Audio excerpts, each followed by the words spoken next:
I think the witches might have been onto something. I do not promote that, and you shouldn't do that because biblically, not a good idea. But the salt. I was thinking to myself today, I bet you there's something up with that, which got me thinking about the Dead Sea, which is the highest concentration of salt in any water.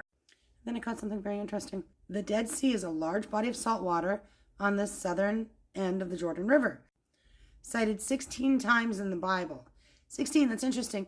The Dead Sea is mentioned primarily to describe the borders of the Promised Land. Bordered by salt, you say? Turns out it's primarily fed by the Jordan River. Who was baptized in the Jordan River? Jesus. Stay with me. So the Dead Sea is cited 16 times in the Bible. Guess what?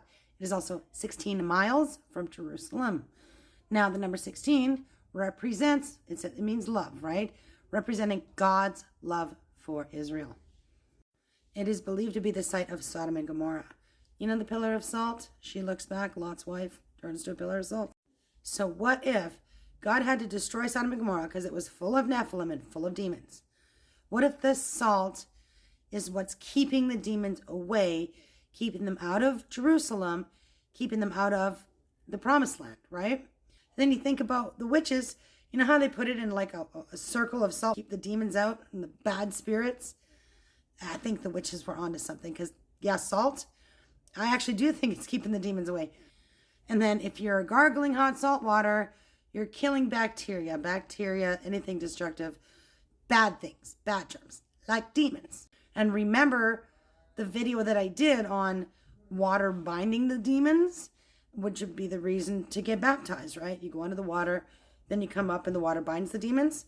So the water binds the demons and the salt keeps the demons away. And remember what the Bible says in Ezekiel 47 about the Dead Sea coming back to life, where it'll run fresh water, fish will be there, and people will be casting their nets and stuff. Also that there will be fruit trees along the banks of it. I'm thinking that this is actually going to take place during the millennial reign on earth. It's kind of already started. There are fresh water spots because they've been siphoning all the salt out. They're taking away the water content. And so it is blooming again. But I think the major part of this happens during the millennial reign. This is awesome. And what if Jesus had to be baptized in the Jordan River so that that water could flow into the Dead Sea to purify it?